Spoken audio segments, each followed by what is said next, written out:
Shalom, puji Tuhan. Mari kita bersyukur. Kita akan merenungkan firman Tuhan kembali di hari ini. Kita berdoa.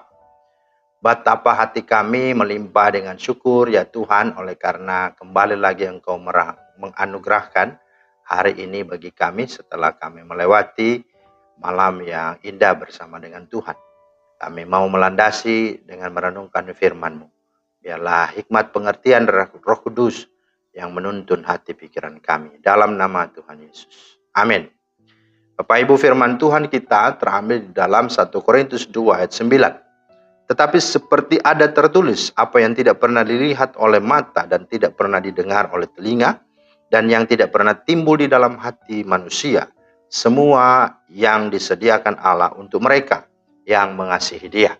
Itulah firman Tuhan yang menjadi dasar renungan kita hari ini. Tema kita dalam kejutan atau surprise dari Tuhan.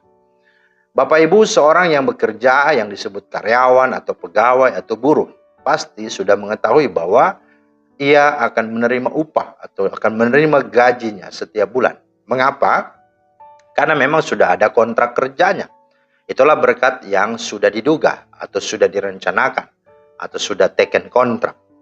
Tetapi melalui firman Tuhan ini kita juga menyaksikan bahwa Alkitab menyampaikan ada berkat yang tidak terduga, tidak dinyana bahasa Sunda, yang tidak pernah diketahui sebelumnya, yang tidak dilihat oleh mata, tidak pernah didengar oleh telinga, dan tidak pernah timbul dalam hati. Tetapi itulah yang disediakan Tuhan. Nah, maka pertanyaannya, berkat itu seperti apa?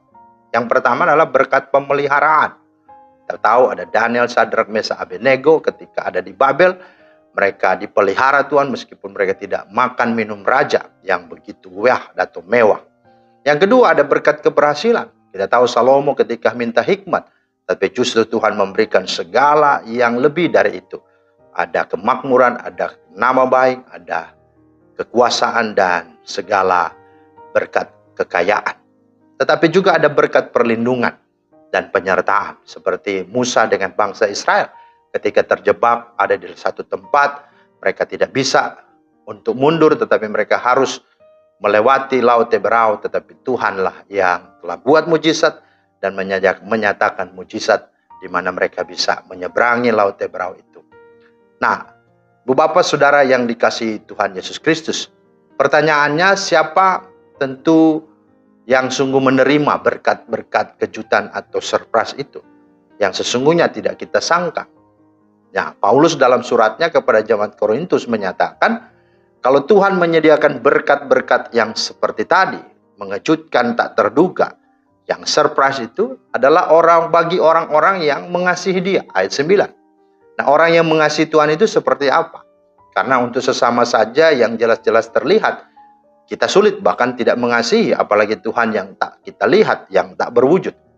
Tetapi untuk memudahkan kita supaya kita bisa mengaplikasikan cara mengasihi Tuhan yang tidak kelihatan itu, ya kita bisa membayangkan seperti orang sedang jatuh cinta. Yang pertama bahwa selalu dia akan ingat kekasihnya. Dan dalam hal ini adalah dia akan mengingat Tuhan, yaitu dengan berdoa. Maka itulah yang nampak ada di dalam kehidupan orang yang mengasihi Tuhan. Dimanapun, kapanpun, dia tidak melupakan Tuhan. Yang kedua, dia akan selalu merawat dan memelihara berkat Tuhan. Apa saja? Keselamatan, kesehatan, kesempatan, dan segala talenta yang Tuhan berikan. Bahkan berkat-berkat yang Tuhan sudah berikan dalam hidupnya. Dia pasti akan hargai itu, dia pasti akan sungguh rawat dan pelihara itu. Tetapi yang ketiga, tentu dia akan selalu beri dan mau berbuat yang terbaik kepada pasangannya. Ya, tentu dengan arti bahwa orang yang mengasihi Tuhan adalah orang yang penuh gairah dan bergelora untuk mencintai Tuhan. Sangat bergairah untuk melakukan kehendak Tuhan. Selalu ingin menyenangkan hati Tuhan dan tidak akan pernah merasa berat, tidak akan pernah merasa terbeban, terpaksa untuk melakukan apapun untuk Tuhan. Nah, itulah kategori mereka yang mengasihi Tuhan. Karena itu Bapak Ibu, jika sudah ada jaminan dan kepastian akan berkat Tuhan ini, maka bila berkat yang sudah kita duga sekalipun sepertinya tidak ada, atau terbatas, atau tidak membantu dan menolong kita, percayalah masih ada berkat yang tak terduga, yang mengejutkan dan surprise yang akan Tuhan buat, dan Tuhan akan adakan dalam hidup kita.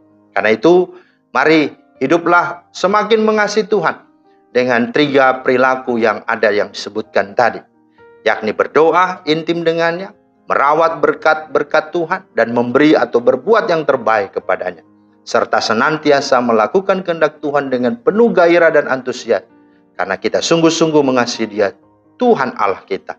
Maka bersiap sedialah, karena berkat Tuhan akan membuatmu tertakjub, tercengang, terheran-heran. Dengan demikian engkau akan semakin memuliakan Tuhan. Kiranya Tuhan menolong dan memberkati. Amin. Terima kasih Tuhan atas firman-Mu. Meteraikanlah firman-Mu di hati kami, dan kiranya Roh Kudus membantu kami untuk menjadi pelaku-pelaku firman-Mu yang setia. Dalam nama Tuhan Yesus. Amin. Demikianlah firman Tuhan hari ini, kiranya menjadi berkat. Selamat beraktivitas. Tuhan Yesus memberkati. Shalom.